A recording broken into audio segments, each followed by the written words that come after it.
Phone আসি আছে। তারপর তো আমি লন্ডনে আমার কিছু পরিচিত ছোট ভাইটা আছে, ওদের একজনকে কল দিচ্ছে, আসো তো এই প্রবলেম আমার তো লাগেজ হলো 2টা, ওইটা নিয়ে তো সারা লন্ডন তার ঘোরা যায় না। তখন ওরা আসছে একজন, আসার পর ওরে নিয়ে গেছি ট্রাভেল এজেন্সিতে। ঘটনা কি, তখন আমি বললাম টিকিট কি ভুয়া নাকি আপনার, যে আপনি যে বলতেছেন কয় ভাই আপনি টাকা দিয়ে আপনার হোটেলে থাকার ট্যাক্সি ফেয়ার, আরে এগুলি টাকা দিয়ে কি হবো আপনার, আপনি আমার এই নটিংহাম থেকে ঠান্ডার মধ্যে আইনে, তাই না? এই লাগেজ লুগেজ নিয়ে আর একটা লোকরে আমি, আমার নয় লোক আছে দেখে হয়তো কেউ আসছে হেল্প করতে, কিন্তু অন্য একটা নর্মাল লোক হলে সে কি করতো? হ্যাঁ, তারপর লন্ডনে থাকার মতো যাদের টাকা নাই। আপনি একা ছিলেন বাংলাদেশ বিমানের প্যাসেঞ্জার? কে ওই দিন কি আপনি একাই ছিলেন না আরো ছিল প্যাসেঞ্জার ওখানে বাংলাদেশ বিমানে? থাকতেও পারতো হয়তো, মানে কার সাথে আপনার ইন্টারঅ্যাকশন হয়নি কাউন্টার আশেপাশে জায়গা থেকে? কাউন্টারই তো নাই, কাউন্টারই নেই। হ্যাঁ, এই যেটা বাস্তব, আপনার কোনো ইনফরমেশন নাই ওইখানে। আচ্ছা, এটা তো বাংলাদেশ বিমান। হ্যাঁ, ওকে।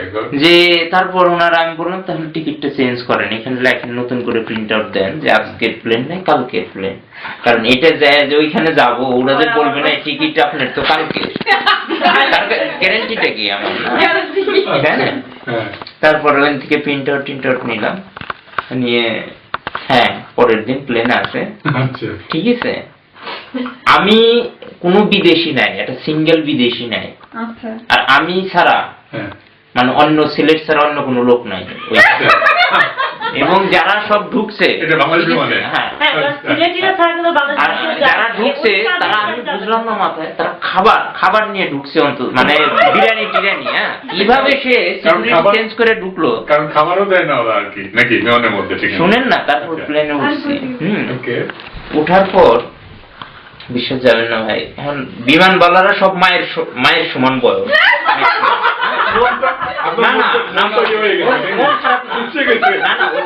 ওটা মন খারাপের কিছু না, মন খারাপের কিছু না ভাবি না, তাদের প্রতি আমার রেসপেক্টই যাচ্ছে। হ্যাঁ, ওটা নিয়ে আমার মন খারাপ না, কিন্তু হ্যাঁ আমি জাস্ট আমার লাগেজটা আমি ঢুকাবো ইয়েতে, মানে আমার হ্যান্ডিটা ল্যাপটপটা এইটা, ভদ্র মহিলা আমার করতেছে, এই তুই অনেক বল ভাই, এখন আমি কি বলবো? আপনি ব্যাপারটা খেয়াল করছেন? তুই যেটাই বলো, আপনি বলে নাই, ঠিক আছে, এটার মধ্যে ডাউট নাই, ঠিক আছে। হ্যাঁ, ব্যাপারটা একটু খেয়াল করে না, এখন আমি ওনার সাথে কি কথা বলবো? সে আমার মায়ের সমান বয়স, হ্যাঁ, এখন আমি ওনারে দেখতে কেমন ছিল না সেটা ফরগেট, হ্যাঁ, কিন্তু ওনার সাথে তো আমি কি কথা বলবো না, একটা মায়ের সমান বয়স ওনার। তারপর আমি আমি কিচ্ছু বলিনি, আমি লাগে আমি খালি নিজের কান নিজে ধরলাম, খালি দেখলাম যে চুরির কিছু লেভেল থাকে, ব্যবসা হচ্ছে মানে ওই লেভেলের, আসলে আমরা দেশ জাতির শত্রু আমরা সবাই। তারপর মনে করেন জুসগুলি আনতেছে, দোয়ার আগেই বলতেছে জুস নাই, মানে ওই কাপ আছে নাকি ওই যে আপনার ওই আমি বললাম যে পারলে আমাকে একটু জল দেন, হ্যাঁ দেন, পানি দেন, ওয়াটার দেন। ভাই নাই, আর কিছু নাই, এই টমেটো জুসটা আছে যদি খাইলে খান।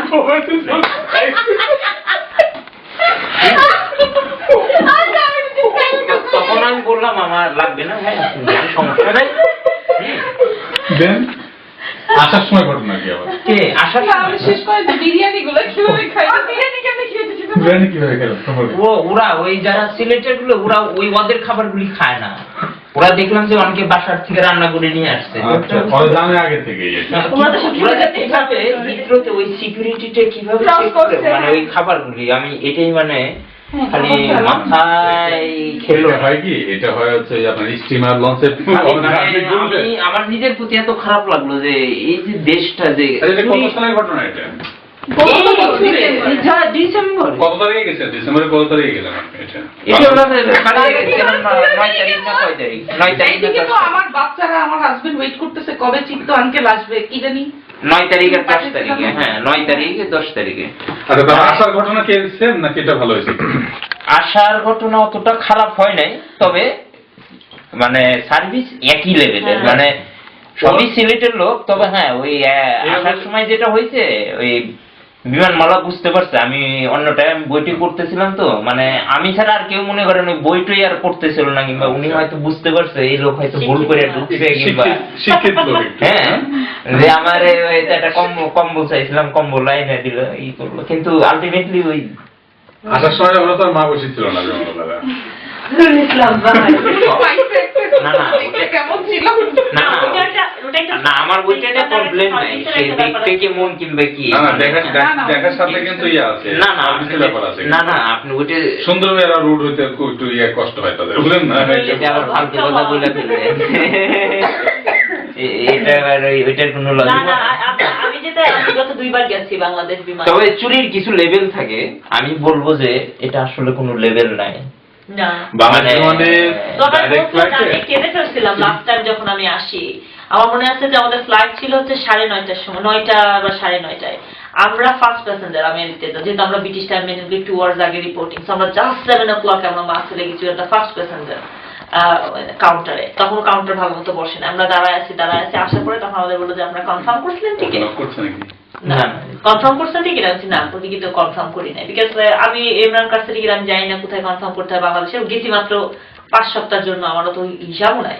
তো আমি না কনফার্ম করে নাই। ও টিকিট কনফার্ম করে, তারপর তো আপনার আজকে ফ্লাইট নাই। Oh my God.